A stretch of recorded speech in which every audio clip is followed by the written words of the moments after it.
What's up guys, my name is Marc Steiner and today we are reviewing the 16-inch M1 Max MacBook Pro. Let's get right into it. Let's start with the physical body of this laptop. This redesign is thicker with a more rounded off boxy body. The MacBook Pro text is engraved on the bottom of the laptop, which is a really nice touch. The Apple logo is a little bit bigger than before, but one of the biggest benefits of having a bigger laptop is the return of the ports. On that right side, we get the return of the HDMI port. It is HDMI 2, not 2.1, so you're not going to be able to output 8K at 120 frames per second. You are limited to 4K at 60 FPS, but for what I'm using it for, that's fine by me. You get one of the 3 Thunderbolt 4 ports found on this laptop, and right next to that is the return of the SD card slot. Now this card slot is not UHS 3, which for future-proofing purposes might not be ideal, but honestly, I think this is fine. I don't know of a single UHS 3 card on the market, nor of any camera that can actually take the UHS 3 standard just yet.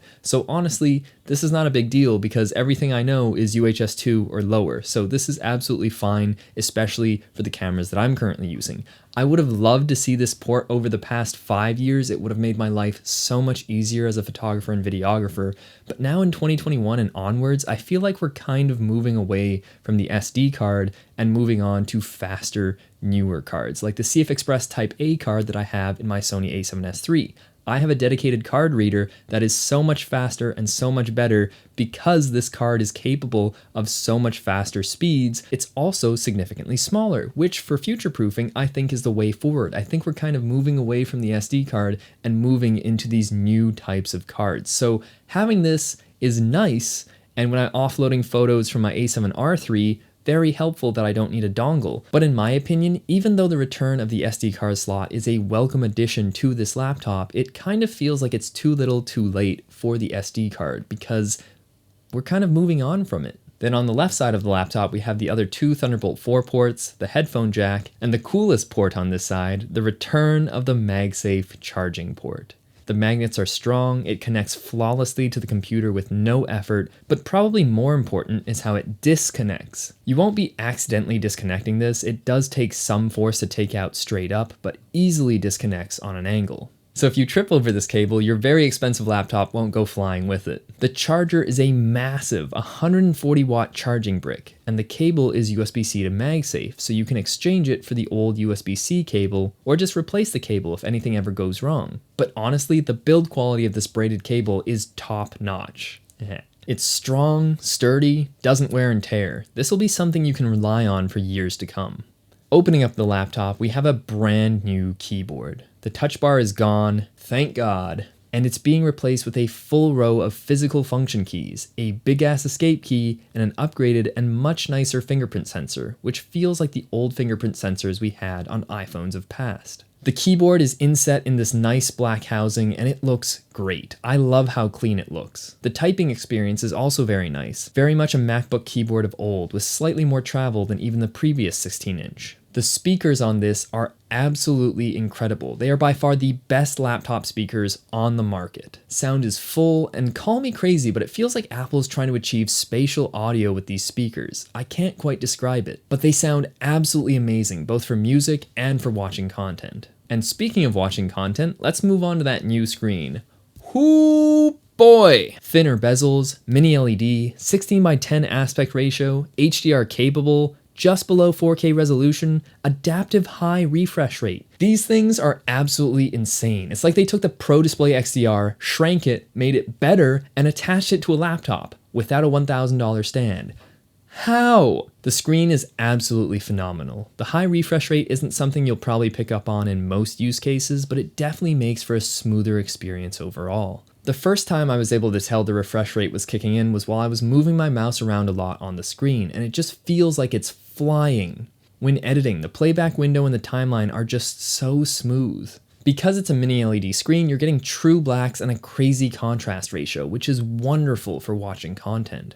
It looks absolutely fantastic. And because this is an HDR screen, you can now color grade, properly color grade full HDR content on this machine. And of course, it's a factory calibrated Apple display, so you're getting high quality and great colors. My workflow is currently SDR, as is most people's, but the way that Apple has been pushing the envelope and the way that HDR is becoming more and more common on everyday phones, it's only a matter of time before creators like me consider switching to an HDR workflow, and now we have the tools to do so. Just future-proofing and enabling the best for creators. Now let's talk about the notch. Honestly, it's not that bad. I've had a lot of people ask me about it. Is it distracting? How does it interact with the mouse? How does it interact in full screen? What about the menu bar? First off, yes, it looks obnoxious in photos, but in real life, I don't notice it at all. It lives up in the Finder bar, which they made larger in Monterey to accommodate the notch, yes, but content never lives in the Finder bar. So it's not really eating into your screen real estate if the Finder bar is there. And when you do go full screen or are watching content, because of that mini LED screen, it just goes pure black and blends into the background without an issue. The mouse treats it like it's not even there, so it goes behind the notch, and even screenshots and screen recordings treat it like it's not there. If you're a crazy person with a ton of things in your menu bar for whatever reason, then yes, I can see it becoming an issue, but I feel like that would be an issue without the notch, and that's more of a you problem than a notch problem. Is it an eyesore?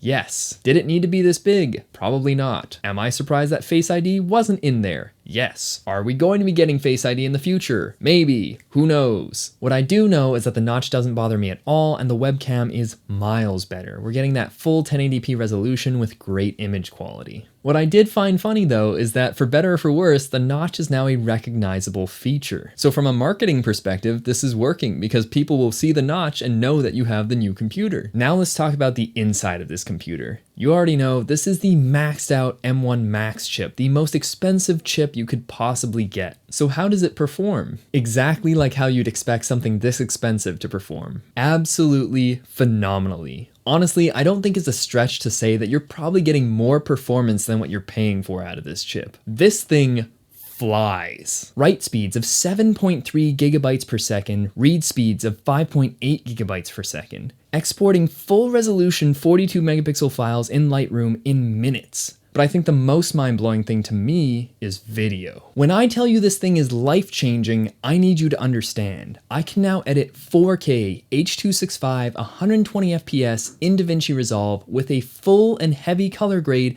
at full resolution playback without any drop frames or lag whatsoever. That is mind-blowing. I can drop a color grade on my footage and see what the final product will look like while I'm still editing. I don't have to make color grading the last part of my workflow so I can have smooth playback. I can actually shoot H.265 and have a machine that doesn't play it back like a PowerPoint presentation. Editing on this machine is an absolute breeze, and scrubbing through the timeline is like butter. And then we get to exporting. You can check out my Intel versus M1 Max video if you want some more benchmarks, but for this video, I'm going to be sticking with Resolve. I usually export 4K, H.264, 65 megabytes per second, 2-pass with 24-bit audio. On my old machine, that would usually take 45 minutes to an hour and a half depending on the video. I've edited the last few videos on this channel on this machine, and honestly, I don't think there was a single export that went over 25 minutes. I remember I had to catch a 9:30 ferry, and I hit export at 8:55, and that video was done at 9:13. The client work I've been delivering is in 1080, and those exports take seconds. Seconds! If I only did one pass on my own 4K YouTube content, it would without a doubt be done faster than real time. It's only because I'm using 2-pass that it usually takes a little bit longer than real time. But that's crazy. Imagine exporting a 12-minute video and it exports in 15 minutes. I could export, watch it back, find a mistake, fix the mistake, re-export, all in less time than it used to take to export one video on my old machine.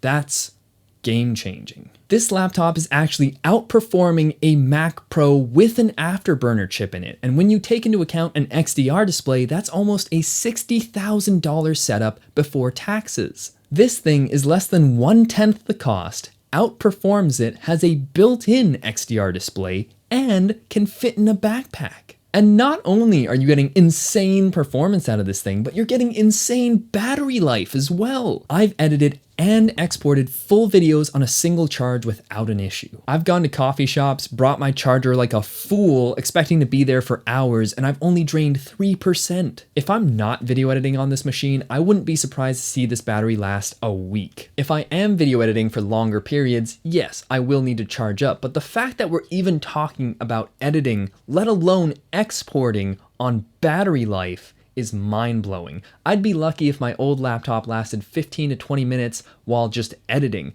let alone exporting. Exporting was out of the question. So the fact that you can do that on battery life is mind-blowing. And charging is insanely fast. That 50% in 30-minute claim by Apple, in my experience, it's actually closer to 25 minutes. That's crazy. On the M1 Max, there is the option for a high power mode in the battery settings, which will theoretically spin up the fans and let the chips run a little bit hotter so you can get more performance out of it. But honestly, I haven't heard the fans kick in once on this machine. It is dead silent. Exporting is a little bit faster in this mode, but honestly, I just keep it in automatic and it does its thing. I don't know what else needs to be said about this laptop. We have never seen an upgrade that's this much of a leap.